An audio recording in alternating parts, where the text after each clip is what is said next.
onde mergulhamos no mundo dos negócios, pessoas, tecnologia e transformação digital. Eu sou a Giovana, coordenadora de comunicação e marketing.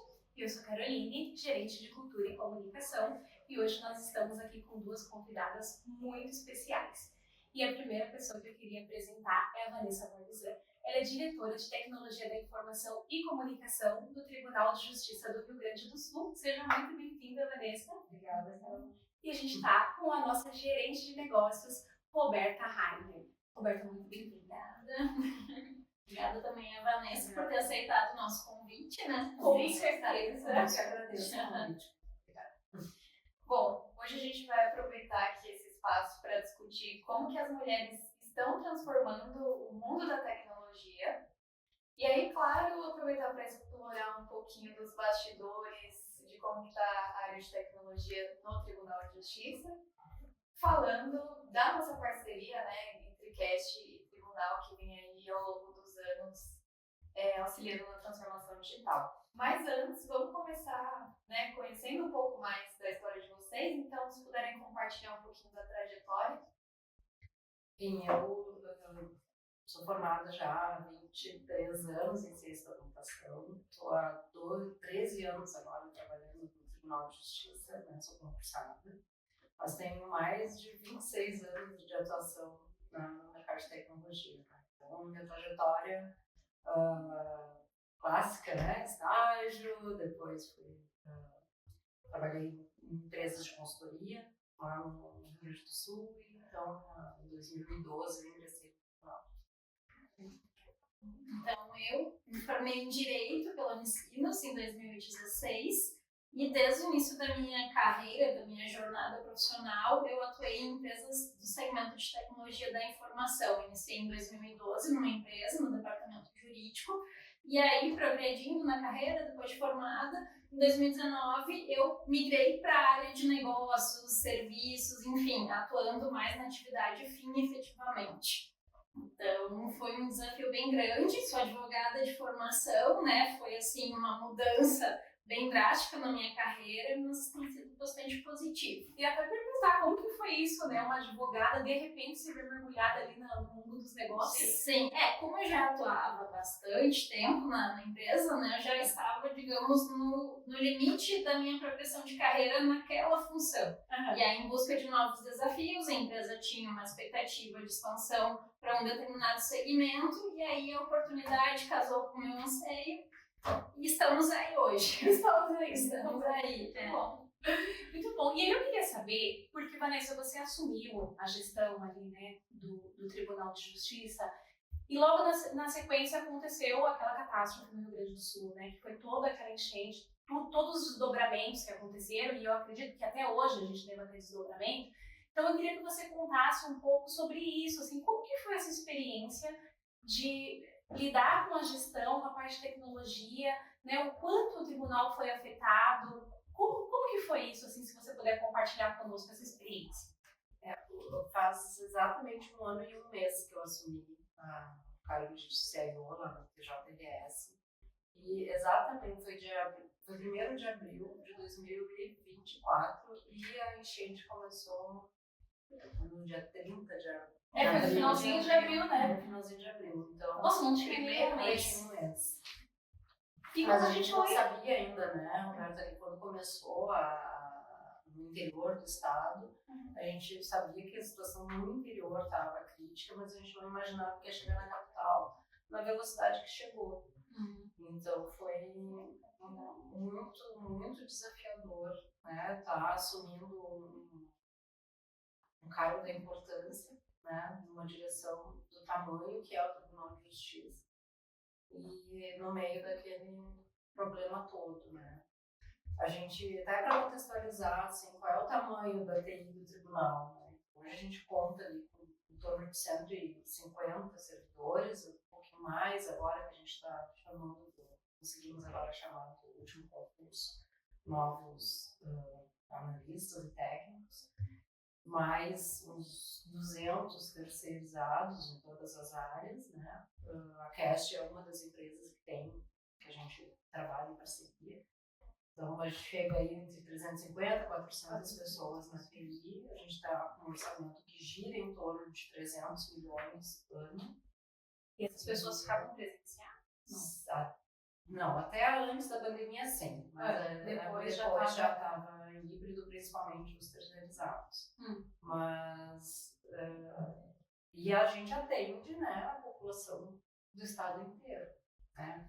A gente leva a justiça para todo o estado. Então, é um órgão muito importante, principalmente no cenário que a gente estava vivendo. Então, no dia 1º de maio, feriado, no dia 3 de maio, na sexta-feira, a gente já não tinha mais acesso ao prédio do Tribunal de Justiça, já estava alagado.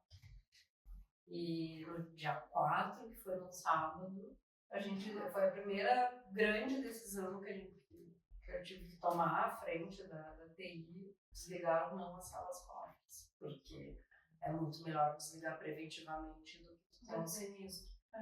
Desligamos as duas, porque tinha a iminência de falta de energia. E assim, a sequência das coisas, as decisões eram tomadas, não era nem a cada dia, era a cada turno, a cada hora, né? E decisões muito complexas. E eu sempre fico arrepiada assim, de lembrar daquele momento, porque era um momento profissional muito importante, um momento pessoal muito desafiador, e também de comunidade, assim, porque por muitas vezes eu passei 20 dias dentro da minha casa, graças a Deus, com água, com luz, com internet. Sua casa não foi, a gente estava perto do foco, mas não chegou ali. Mas pensando muitas vezes assim, mas por que eu tô aqui dentro e eu não tô lá salvando um monte de gente, sabe? E até me dar conta do que eu estava fazendo, da importância do trabalho que estava sendo executado naquele momento. Que em 20 dias a gente conseguiu migrar o principal sistema de processo eletrônico para a nuvem. 20 dias? 20 dias. E nós fomos o único órgão de justiça que não ficou fora do ar em nenhum momento.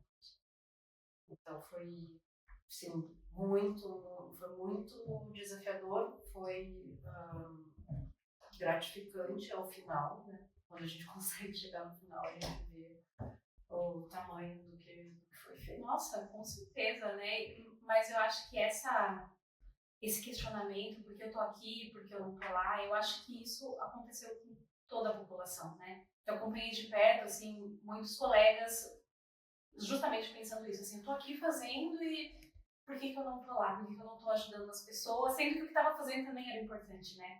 E aí eu tenho eu falo isso sempre que eu tenho oportunidade, assim, chegou um momento em que eu precisava ter as pessoas do meu time entendendo por que a gente estava fazendo aquilo, porque o mais fácil era não acreditar que seria possível, né? A gente não sabia se ia conseguir. Por mais, a gente teve uma participação muito grande das empresas parceiras, da AWS, da Cepro, teve pessoas da Cash que se dedicaram também, um dos nossos, Sandri, que trabalha há anos com a gente lá, ele foi líder de uma das frentes conosco ali para a gente conseguir entregar. Mas em algum momento eu tinha que também dar essa resposta, por que a gente está fazendo isso, né? Então, o que eu falei para todo mundo, assim, gente, nós temos um propósito, a gente não pode estar lá no barco, mas as pessoas vão precisar da justiça assim que isso tudo passar, e se a gente não fizer isso agora, a gente não entrega a justiça, a gente não tem sistema. Se a gente não tivesse feito aquilo, eu não sei em quantos meses a gente ia ter um sistema, porque a gente perdeu o nosso paciente. Um dos dois, tá? Perdeu. Então, não os equipamentos, mas a gente perdeu a subestação de energia, então está desligado ainda hoje. E a gente não ia ter poder computacional de entregar o sistema na qualidade que a gente está entregando hoje, se a gente não tivesse feito aquele trabalho naquele momento. Mas então, eu acredito que é importante isso que você fez, de dar um propósito, né? Isso. Porque o propósito também está ali. Se todo mundo estivesse ali no barco, tudo, como que a gente né, outros órgãos também, outras, iam poder ajudar as pessoas em algum momento, né? E mais do que isso, né? Assim, a minha irmã teve que ser resgatada de barco, pessoas tiveram problemas com seus familiares, com amigos, todo mundo foi afetado. Não teve ninguém que não tenha alguma pessoa próxima que passou por uma dificuldade. Então, tu também entender teu papel de estar trabalhando 24 horas por dia naquele projeto e também não estar podendo, talvez, dar a atenção que a família, que os amigos precisavam, né? Então, isso tudo fez parte, assim, dessa motivação de todo mundo que trabalhou naquele momento. Foi, assim, hoje a gente pensa, assim, como é que eu consegui liderar, como é que as pessoas conseguiram passar. Foi uma superação incrível. Foi, vamos ver. Humberto Gaúcha também, né? Acho que a Vanessa falando, e eu sou na condição de gaúcha, na condição de advogada e de conhecer o TJ e conhecer também o trabalho que foi feito ali, muitas vezes as pessoas não percebem o esforço que foi feito e a grandiosidade do projeto que foi entregue em meio ao caos. A Vanessa, o time do TJ teve que engolir o choro, a dificuldade de estar ali, porque não tinha um gaúcho que não tivesse uma tristeza enorme no coração, assim, no olhar, no abatimento, enfim, da situação. E conseguiram deixar de lado o seu pessoal para entregar algo em prol da comunidade gaúcha, justamente essa assistência que seria necessária depois da enchente. E que se não houvesse, talvez a recuperação, a gente se reerguer, seria algo muito mais difícil de acontecer. Então, acho que foi crucial. Eu queria dar os parabéns aqui ao TJ, por intermédio da Vanessa, em nome também da comunidade gaúcha e da CAST, pelo trabalho que foi feito e pelo senso de urgência, pela tomada de decisão ali, o pensar, decidir e agir rápido para fazer a coisa acontecer e trazer esses resultados tão positivos. Então, parabéns ao time do TJ, time Vanessa também, por liderar tudo isso. E não só depois, né, agora a gente vendo fora do caos, né, um ano depois, assim, a gente teve um momento muito grande ali de situações nos abrigos, de ter medidas protetivas, e a gente estava com a justiça funcionando, né? Então isso, não estávamos na nuvem ainda, mas assim, a gente conseguiu. Mas estavam preparados, pelo menos, para aquelas situações que aconteceram também ali durante o caos, né? Sim. Obrigada pelas palavras, porque realmente foi surpreendente saber assim, mais detalhes da história, então parabéns, em nome inclusive da Cat. Com certeza. Nossa, não dá nem pra... Depois dessa, né? Começamos aí. Mas imagino, né, a situação como responsável ali pela tecnologia do tribunal, responsável pelas pessoas que trabalham lá, numa posição de gestora, e como pessoa também está vivendo tudo aquilo, né? Então, é bem grande. E outro desafio que a gente tem, e que a gente quer trazer aqui para a nossa conversa, é que hoje a área de tecnologia ela é predominantemente masculina, né? Quais foram os maiores desafios que você encontrou como mulher nesse setor de tecnologia? Eu até hoje a gente estava conversando um pouco, né? Eu estou aprendendo este mundo, este falar das mulheres em tecnologia, porque mesmo que a gente saiba, né, os preconceitos e todo o entorno, se a gente não vive, às vezes a gente não percebe. E mesmo vivendo é tão estrutural que a gente não se dá conta.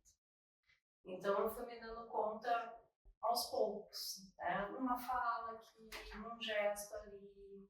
E então eu acho que essa pauta ela é super importante, ela é muito relevante. E eu acho que a gente tem que aprender a falar sobre ela também, e que nem hoje a gente vê muito, né, fala assim, o que é um abuso, o que é um relacionamento abusivo, mas o que é uma situação que talvez caracterize uma discriminação, um assédio, né, eu acho que a gente tem que falar mais sobre isso.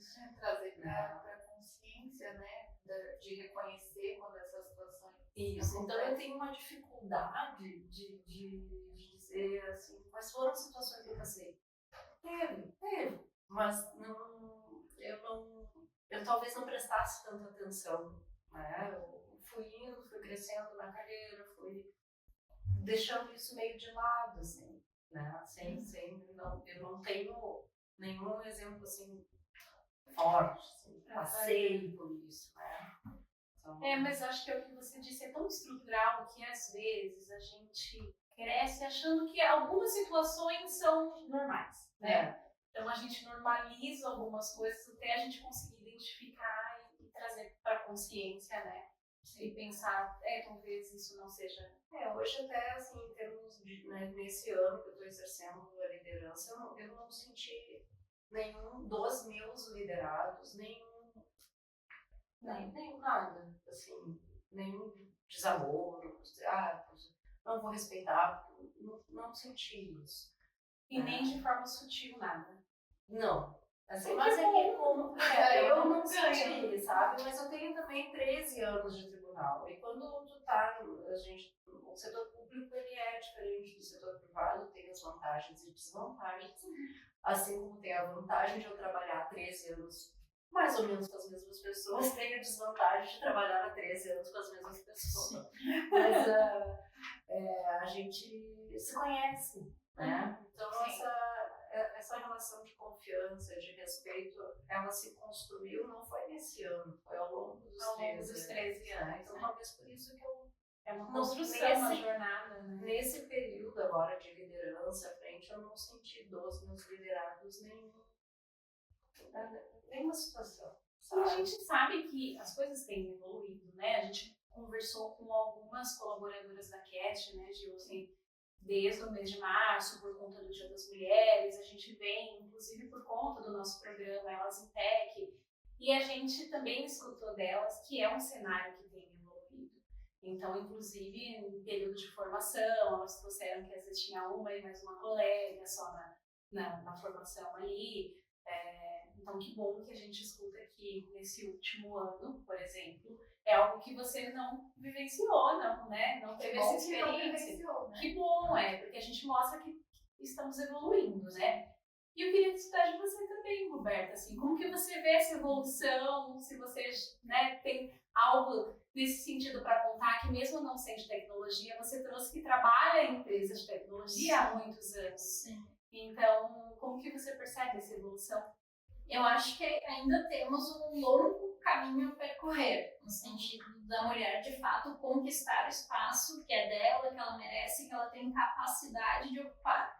E eu, assim, na minha carreira, e há mais de 12, 13 anos dentro de empresas de tecnologia, eu já fui muito questionada na minha capacidade de fazer as coisas, de entregar, na minha força de pegar e fazer acontecer uma determinada situação, por mais complexa que fosse. Então, isso sempre, eu fui muito questionada nesse sentido. Mas eu também tive a sorte de trabalhar em empresas que sempre a alta gestão, a alta liderança me incentivou e me ajudou a crescer e a me desenvolver e a me posicionar. Então, ao mesmo tempo em que eu tinha colegas, algumas pessoas questionando a minha capacidade, né, questionando algumas coisas, ou até mesmo eu estar ocupando determinada posição por ser mulher, né, eu tive uma alta liderança, uma gestão que contribuiu, que me incentivou, que me deu força, que me direcionou a conquistar o espaço que talvez se não tivesse essa gestão, eu não estaria aqui hoje. Então, óbvio, tem dificuldades, tem pessoas que ainda têm a mente fechada, a mente pequena, né, mas tem pessoas também muito abertas e dispostas a contribuir com essa progressão, esse caminho da mulher dentro do segmento de tecnologia, né? E essas pessoas, quando você traz um pouco da sua trajetória, homens, ou mulheres e homens? Homens. Que legal, é melhor ainda, homens, né? Por incrível que pareça, homens. Eu tive uma situação de assédio em toda a minha vida profissional e foi por uma mulher. Então, assim, eu acho que as coisas também, claro, então, né, tem uma mudança de perspectiva em alguns contextos. Tem muita coisa que está atrelada à pessoa e não ao gênero, Exato, né? A percepção. Às vezes a própria mulher discrimina a mulher. Isso é muito negativo, né? Então, acho que destacar que muitos homens, pelo menos nas empresas em que eu trabalhei, foram promotores da liderança, do posicionamento, do espaço feminino dentro das empresas. Tá maravilhoso essas né? histórias de hoje, né, Giovana? Eu também. Agora, uma coisa assim que eu tenho sentido é que em muitos momentos de conflito, a gente, como mulher, a gente teria que resolver o conflito. Porque, sabe, isso eu acho que é uma coisa assim, já que é mulher, tu tem que ser mais polida, tu tem que ser mais política, tu tem que ser... Gente, você tem que ter algumas características a mais, algumas habilidades pelo simples fato de ser mulher. Isso me incomoda. A mim também. Eu acho que não, são das pessoas, não é da mulher. Todo mundo tem que sentar para conversar, não tem que ser a mulher que tem que ir lá para resolver, porque ela é mais... Porque ela é mulher. Porque ela é mulher, porque ela é mais jeitosa, porque ela... Não, né? Então, esse tipo de situação eu ainda enfrento como tipo talvez uma... Se espera que eu tenha aquele tipo de comportamento por ser mulher. Isso... Não, com certeza, faz todo sentido. E realmente é o que a gente disse, né? O caráter é atrelado à pessoa e não ao gênero. E as habilidades, todas elas também se espera de qualquer um. Principalmente da convivência, né? Entre pessoas, né? O trato, o respeito, enfim, capacidade de resolução de problemas se espera de todos. A delicadeza no trato com as pessoas se espera de todos. A questão da empatia também. Então, atribuir isso à figura feminina, hoje é um grande retrocesso, né? Ainda tem essa estereótipo, soft skill. Isso mesmo. Concordo. Perfeito. E eu queria aproveitar, já que a gente está falando dessa trajetória e, né, de todo esse empoderamento feminino ao longo dos anos e também dos comportamentos, eu queria aproveitar para contar um pouquinho do nosso programa, né, Gil? Que é o Elas em Tech. Então, nós, enquanto empresa de tecnologia, a gente sente, inclusive, essa responsabilidade de ajudar a impulsionar as mulheres no mercado de tecnologia, que ainda, como a Gil trouxe, é predominantemente masculino. Então, a gente está aqui com a nossa camiseta, logo mais, sem dar spoilers, a gente vai presenteá-las também, porque é um programa que a gente lançou em março, né? Então, por conta do Dia das Mulheres, mas ele só começou em março, ele não, né, é um programa ativo aí com a gente, que visa justamente impulsionar o ingresso de mulheres no mercado da tecnologia. Então, nós temos vagas afirmativas para as mulheres, né, dentro ali do setor de tecnologia, as vagas segundo o nosso LinkedIn, então a gente convida quem já viu, quem não viu, que continue acompanhando as nossas redes sociais, que a gente continua publicando as nossas vagas lá. Então, continuando aqui um pouquinho, a gente quer saber um pouquinho sobre, né, já que veja que é uma posição muito relevante, sobretudo para as mulheres que ainda estão em menor número no mercado da tecnologia. Então, a sua posição é uma posição que serve de inspiração, principalmente para as mulheres que estão começando, né? Então, a gente queria que você desse um conselho, que você contasse um pouquinho assim, o que pode ajudar, se você pudesse dizer assim, olha, isso aqui eu gostaria de ter ouvido, ou eu ouvi, me ajudou. Que conselho você daria para as meninas, para as mulheres que estão nos assistindo e que, né, têm esse sonho, esse âmbito, batalham para chegar numa posição como essa? Acho que a primeira coisa é não ter medo da tecnologia. A gente, às vezes, acha assim, que é uma área muito exata, e a minha opinião sobre isso é que a gente tem se aproximado cada vez mais de um processo criativo de elaboração de sistemas do que ser uma área. Então, ela tem a parte exata, como outras também, mas eu acho que a gente precisa entender que a gente passa por um processo criativo de criação de soluções para as pessoas. Então, precisa assim, muito de comunicação para a gente conseguir entender o que o nosso usuário quer, para poder atender a necessidade dele. Então, tem muitas áreas, depois de que a gente ingressa nesse mercado de tecnologia, que não são assim, meramente técnicas ou que precisam de matérias exatas, como às vezes assusta. Tem muitas áreas dentro da tecnologia que habilidades femininas, com habilidades que as mulheres têm, uma boa comunicação, um bom entendimento do outro, que normalmente essas habilidades são ditas do gênero feminino, que se encaixam muito bem no papel que a gente tem que exercer. Né? E se eu puder ser uma inspiração para algumas meninas, para algumas mulheres que estão ingressando, eu vou ficar. Se eu conseguir inspirar uma pessoa, eu já vou ficar muito. Mas você tá aqui querendo entrar a ciência da computação. Não, mas é bem importante isso que você trouxe, porque a gente, né, tinha dito sobre habilidades não estarem atreladas a gênero, mas sim, elas, assim, muitas vezes é mais fácil algumas habilidades você encontrar numa mulher ou não. Então, eu acho que é uma boa observação, porque no fim é tudo sobre pessoas, né?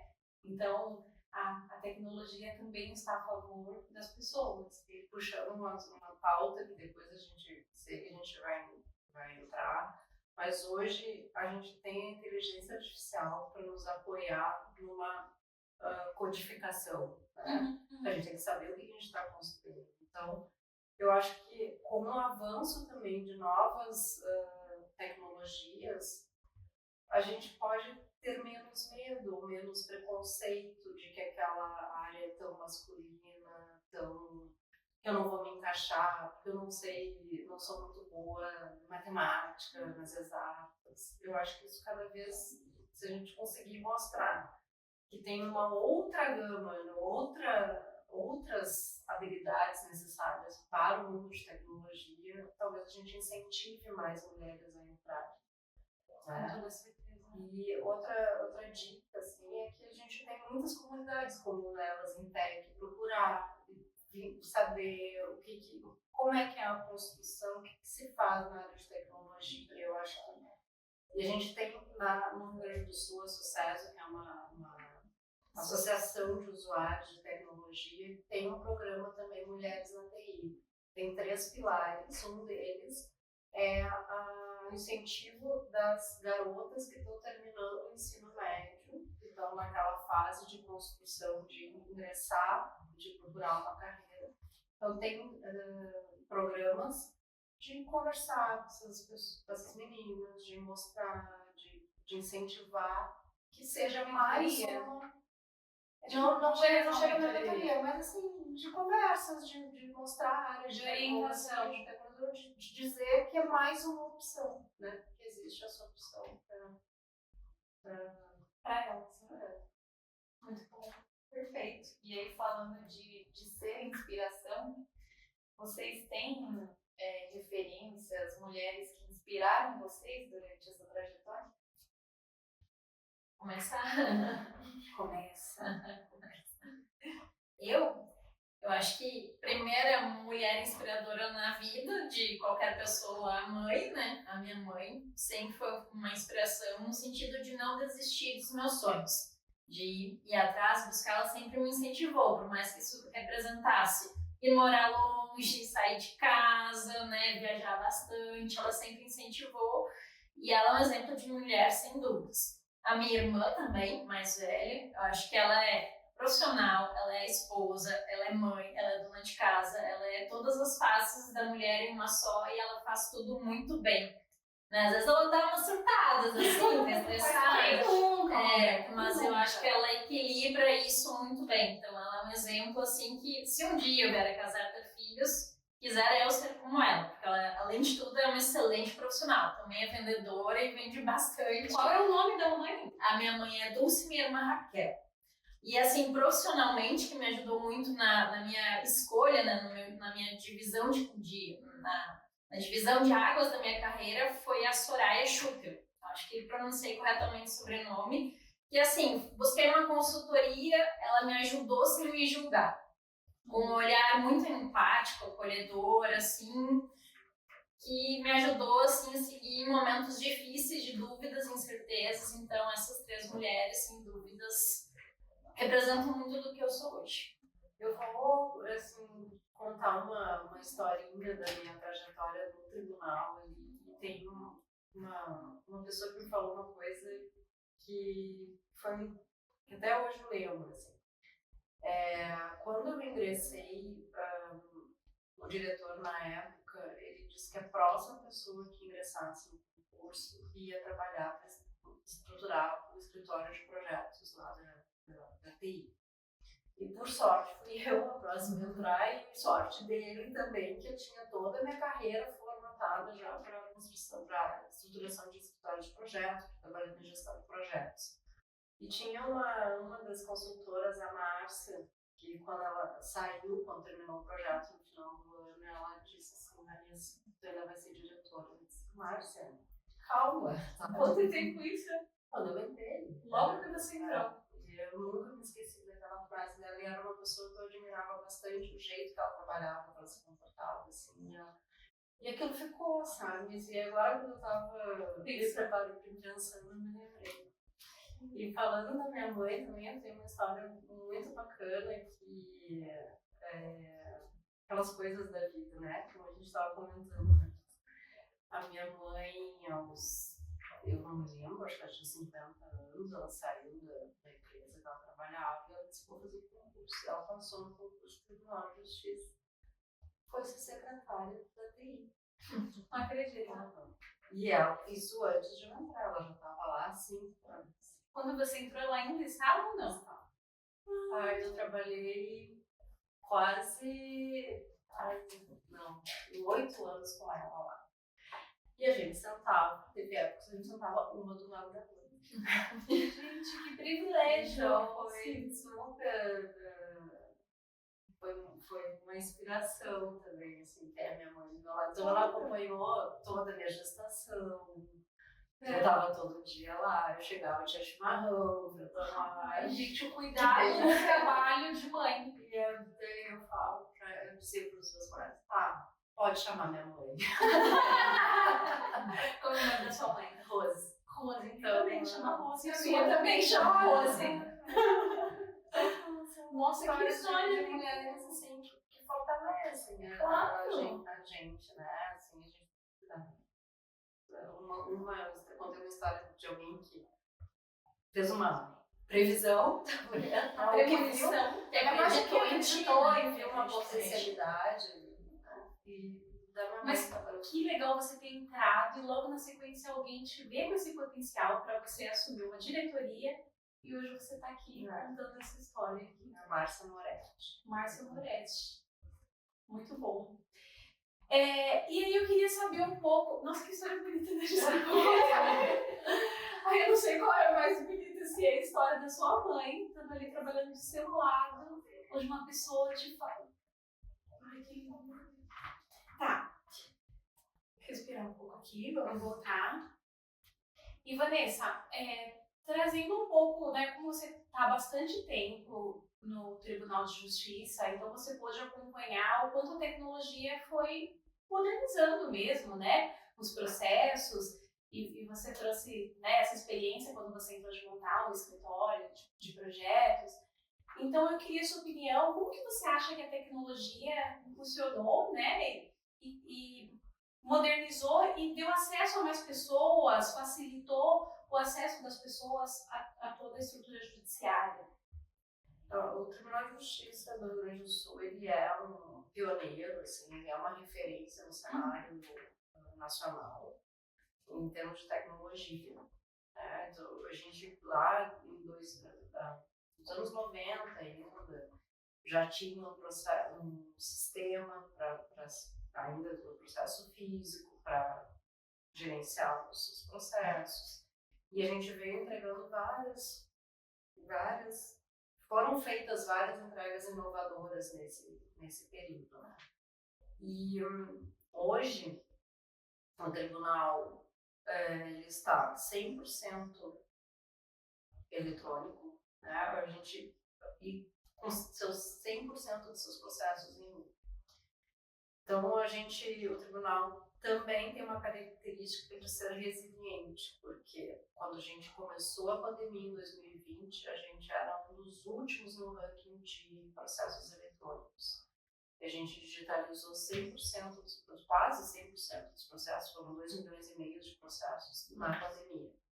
Durante a pandemia. Saímos da pandemia, então, já com um grande número de processos eletrônicos. A gente ficou 100% eletrônico no final de 2023. Em 2024, a gente saiu de não estar na nuvem para 100% em nuvem dos processos eletrônicos. Então, essas trajetórias que a gente vem fazendo ao longo dos anos, né, e a adoção aí do EPROC em relação aos processos judiciais, ele foi um divisor assim, para a gente chegar na situação que nós estamos hoje, com 100% dos processos eletrônicos, usando ambiente de nuvem, que nos dá uma capacidade de entrega maior, porque a gente conseguiu, então, com a migração para a nuvem, estabilizar o sistema, o que nos permitiu conseguir fazer entregas diversas, né, com inteligência artificial. A gente está entregando um aplicativo para a sociedade, se preocupando mais em relação ao cidadão, entregando mais serviços para os servidores e magistrados, que a gente construiu uma base, tem uma base sólida hoje, diferente de outros tribunais que ainda estão implantando o seu processo eletrônico, que é o caso aqui de São Paulo, o caso do Rio de Janeiro, o caso de Minas Gerais, para citar os outros 3 grandes tribunais, nós somos o 4º. Então, eles todos estão implantando. Nós já estamos num estágio mais avançado, né? Já estamos com o nosso sistema principal já estabilizado. Então, isso nos dá uma força de entrega diferente, né? Mas a gente, nessa gestão, a gente lançou no final de 2023, na verdade, o que a gente chamou de Programa Judiciário Digital, que é um planejamento estratégico para a área de tecnologia. Então, a gente tem, é composto por 8 eixos, e o principal deles, o que a gente colocou, é o usuário no centro, a experiência do usuário. Né? Então, é isso que a gente tem trabalhado bastante agora, que são as entregas que a gente está buscando fazer para o usuário, seja ele cidadão, seja ele usuário interno. Então, o que o usuário precisa? Então, o nosso foco maior agora é isso.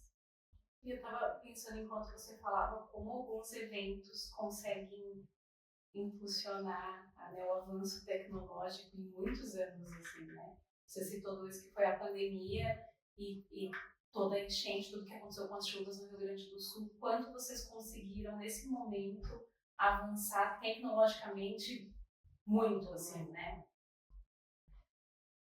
E eu acho que essa próxima pergunta ela já respondeu. Então, as pessoas sim, a gente faz uma pergunta, ela responde todas que a gente quer. Bom, aproveitando o gancho, Vanessa, quais inovações recentes você considera que foi assim, um marco para o tribunal?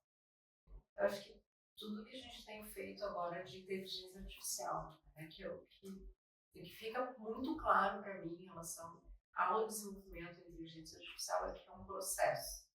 A gente tem várias ferramentas, e a gente não se dá conta que isso é super recente. É de 2022 a inteligência artificial generativa. Né? Então, todo mundo tem que, além de aprender a usar, nós da área de tecnologias temos que aprender a como entregar isso.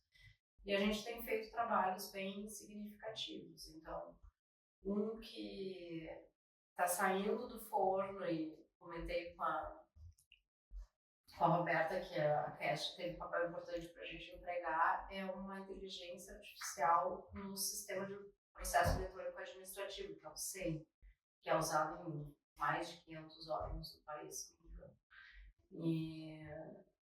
Então, nós conseguimos, é um módulo desenvolvido por outra empresa pública, a Anatel, a gente conseguiu habilitar ele, então vai ser uma entrega importante para a área administrativa do tribunal. Outra solução que também amanhã a gente vai fazer o lançamento é uma inteligência artificial que vai nos ajudar a ressarcir os servidores e magistrados em relação a medicamentos. Então, a gente vai pegar uma prescrição médica, seja ela manuscrita ou digital, a nota de compra e bater se aquele medicamento comprado, receitado é o mesmo comprado, se ele é genérico, está habilitado na Anvisa. A CAST também teve uma participação, né?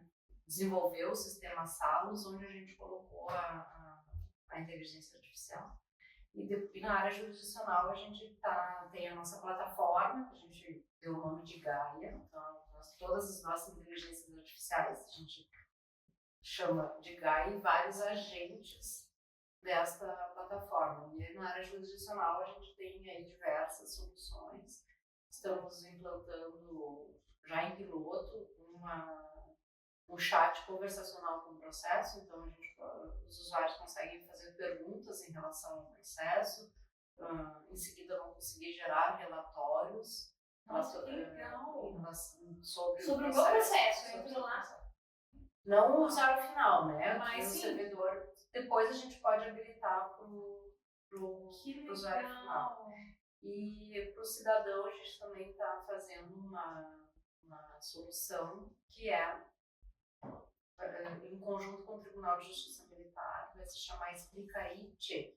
É uma solução que eu posso colocar um documento, uma decisão judicial, e ele vai traduzir em linguagem simples, para que o cidadão possa entender o que está sendo dito. Então, isso vai estar disponível no aplicativo, no site, para qualquer cidadão. Incrível! Então, a gente está tendo várias frentes e várias iniciativas assim, de entregas em relação à inteligência artificial que conversam com o que eu falei antes, que é aquela experiência do usuário.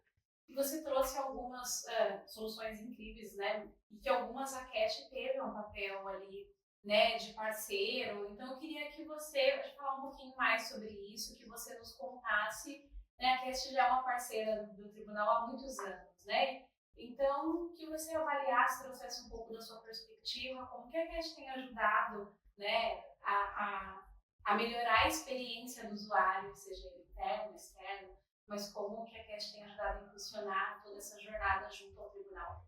A Cash tem sido um parceiro até anterior a 2015, porque antes tinha uma empresa chamada PowerLogic, que foi adquirida pela Cash em 2015, então, e depois a gente teve contratos, seguiu o contrato e a Cash entrou em outros processos licitatórios, então hoje a gente tem 3 contratos diferentes com a Cash. Um de fábrica de software, outro voltado apenas à produção de aplicativos, OBIX, e um terceiro de arquitetura de software.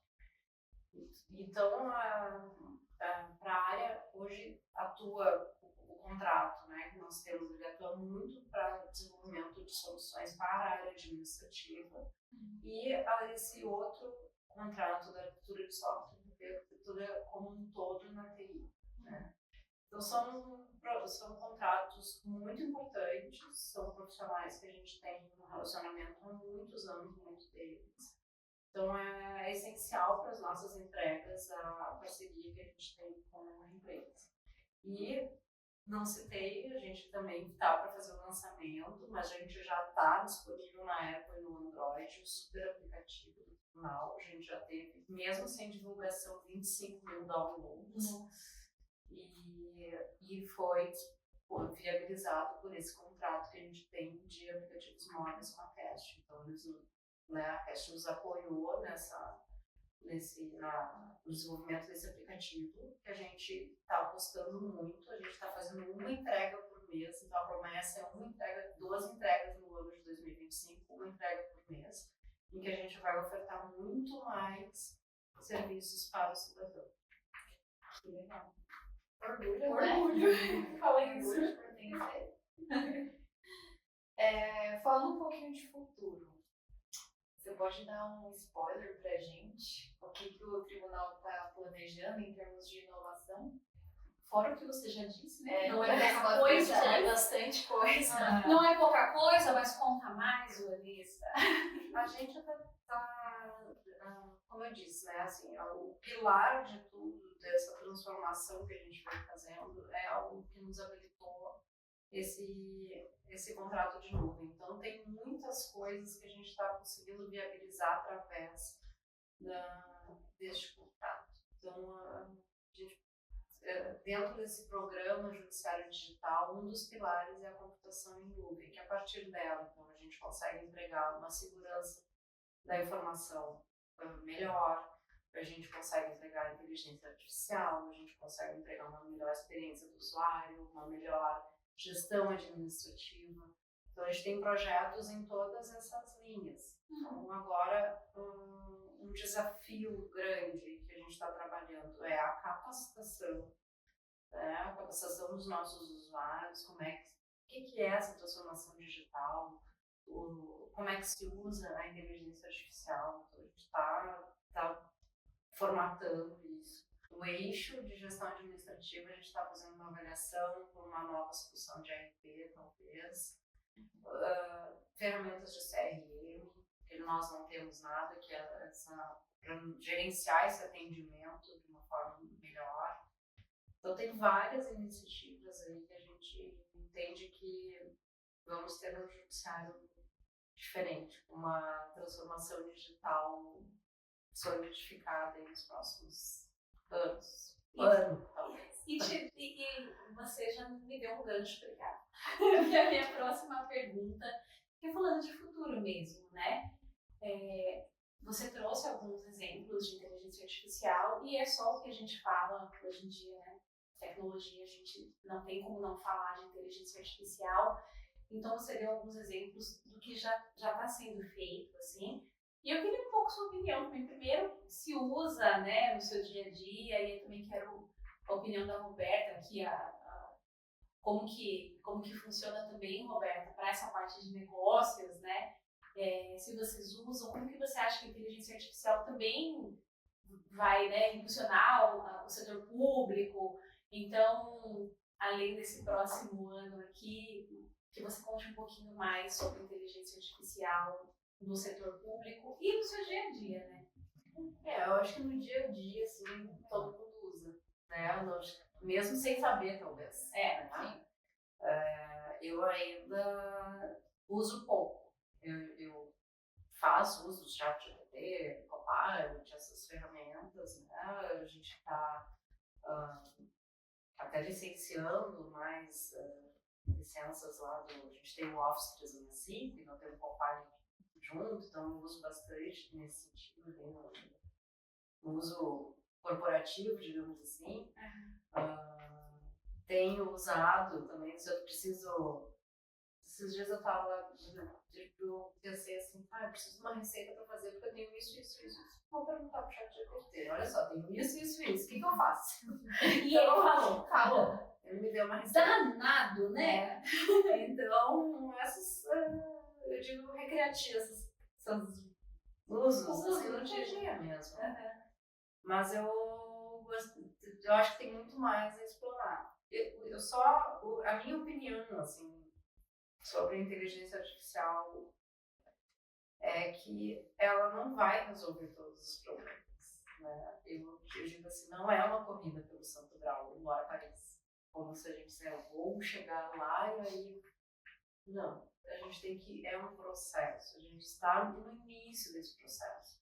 Eu acho que sim, é uma ruptura, como a internet foi uma ruptura, até chegar no Steve Jobs e encaixar todas as pontas e a gente ter tudo no celular. A gente vai ter um Steve Jobs da inteligência artificial que ainda não temos, que a gente vai encaixar tudo isso que a gente ainda está muito pulverizado.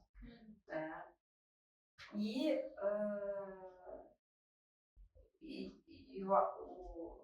O que eu não tenho conseguido ainda dar foco e que eu gostaria de dar foco, conversei com uma pessoa na semana passada que me alertou para isso, tem total razão, não é na área de tecnologia, a gente tem que usar, hoje eu estou construindo soluções de inteligência artificial para o usuário, eu não estou olhando como é que a inteligência artificial vai me ajudar a construir soluções para o usuário. Então essa é uma preocupação que eu tenho como CIO de como é o uso que eu vou fazer para eu melhorar as entregas que eu faço. Então, a gente pode ter inteligência artificial para testar melhor esses sistemas, para desenvolver melhor, né? E aí eu preciso treinar as pessoas que trabalham em tecnologia para usar essas inteligências artificiais a seu favor. E na parte de análise, e aí aqui é um dos contratos que a gente tem com a Cash, que a gente talvez tenha que falar sobre capacitação, em relação a isso, os analistas de sistemas hoje eles têm que entender que é mais uma forma, ou ou uma nova forma de construir sistemas. Né? Eu tenho que colocar a inteligência artificial e saber qual é aquela inteligência artificial que vai resolver aquele meu problema. Eu tenho que sei que tem um outro tipo de uma outra empresa que vai me resolver aquele outro problema. Só que se eu não fizer uma análise de negócio e de sistema, sabendo que eu posso fazer uso, eu não vou ter uma solução boa para o usuário. Então, eu acho que a gente está num processo ainda tanto do usuário entender o que quer, saber usar, quanto dentro da área de tecnologia, como é que a gente constrói soluções usando. Então, a gente está engatinhando ainda, eu acho que a gente está no início desse processo. Muito bom, assim, acho que a inteligência artificial vem para potencializar o nosso lado humano, porque te libera de funções, de atividades que você pode potencializar, coisa que só um ser humano tem, né? O que eu falo dentro da justiça, falei recentemente num evento, é que, digamos que a gente consiga automatizar, seja com processos, com automações ou com inteligência artificial, 70% dos processos. E que a gente tenha legislação para que a inteligência artificial realmente seja usada até para ter uma minuta de decisão, né? Para aqueles 70% de processos que são processos de contrato, processos bancários, processos mais simples. Vai sobrar. Mais repetitivas, né? Aí a Roberta sabe melhor do que eu. E mas vai me sobrar aqueles 30% que tem que ser feito trabalho tribunal, que envolve risco de vida, envolve criança, envolve litígio de família, que a inteligência artificial pode te apoiar, mas que ela não vai substituir a pessoa, né? Talvez a gente tenha um arsenal de processos que a inteligência artificial pode agir em cima. Outros, ela pode somente, realmente apoiar. E se eu tiver mais tempo para olhar esses 30%, eu estou entregando uma justiça melhor. Isso, Eu estou tendo um olhar do magistrado, dos assessores, dos servidores mais atento, focados naqueles casos que necessitam. Hoje está tudo na mesma vala. Ele te libera esse tempo, né? Que você você ser humano isso. naqueles processos. Então, é o que eu acredito, assim, que a gente tem que buscar. Não, perfeito. Não quer complementar? Não, acho que não tem o que complementar. A Vanessa foi bem cirúrgica, assim, num ponto que é completamente diferencial da inteligência artificial dentro de um judiciário, né? É melhorar a prestação jurisdicional. Vai alcançar para o cidadão o resultado com mais celeridade, né? Eu acho que ela contribui com isso. E também vai viabilizar a tomada de melhores decisões, porque aí vai ser feito de forma mais artesanal, analisando o caso concreto, todas as suas particularidades, né? Então, acho bem bacana ver essa preocupação também com relação a viabilizar essas coisas todas com o emprego da inteligência artificial, sem substituir o humano nessa função que é só dele, né? Essa capacidade de percepção, emocional, parte de inovar, de pensar em alternativas para resolver problemas. Então, acho que é bem isso que a Vanessa falou. Então, antes da gente encerrar, queria que vocês deixassem uma mensagem não só para as mulheres que já estão no setor ou que pretendem ingressar, mas para profissionais no geral, que desejam apoiar a diversidade no setor. Qual mensagem vocês deixariam?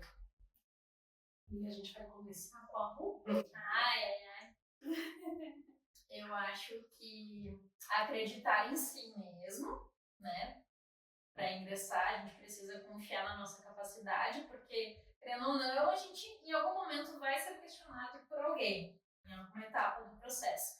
Mas também ser uma pessoa que acredita e incentiva outras mulheres, né? Eu tenho que, assim como eu espero que as mulheres me incentivem, que as pessoas contribuam com a minha jornada, eu também contribuir com a jornada de outras pessoas, de outras mulheres, incentivar, abrir portas, indicar para as vagas aqui da CAST, do Elas em Tech, né? Então, eu acho que isso é bem importante, acreditar, confiar, não só em si, mas também nas outras mulheres, né, que estão querendo ingressar no setor e apoiá-las nesse sentido. Com certeza. E você, Vanessa? Eu acho que a gente tem que buscar inspirações, né? A gente, tanto quem ingressa, né? Procurar alguém para fazer uma mentoria, para ser aquela referência. Eu acho que eu pelo menos, né? Muitas vezes me questionei se eu sempre me cobrei talvez mais, até por uma característica que é minha, mas talvez também por, sabe, será que eu tenho Eu acho que é capacidade? um pouco de todas as mulheres. E, então, quando me diziam assim, não, mas eu ainda não fiz tal coisa, eu tenho que fazer tal coisa antes, né? Eu tenho que passar por isso antes de ser. Então, eu acho que é bem essa questão da gente confiar, né? Da gente ter essa percepção de que a gente é capaz. E não é uma tarefa fácil, né? E a gente, quando tem uma casa para cuidar, um filho para cuidar, a gente sabe a sobrecarga que é em cima da mulher. Mas agora me lembrei ali durante a enchente, teve além de tudo que foi feito ali da equipe, né, e da minha liderança ali pra gente colocar o Eproc Move, eu tive uma preocupação que é muito uma preocupação de mãe. Eu criei um grupo com as pessoas que não estavam envolvidas na migração e no WhatsApp eu disse, eu quero que vocês entrem em contato com cada um dos terceiros, dos servidores, eu quero saber como é que cada um está.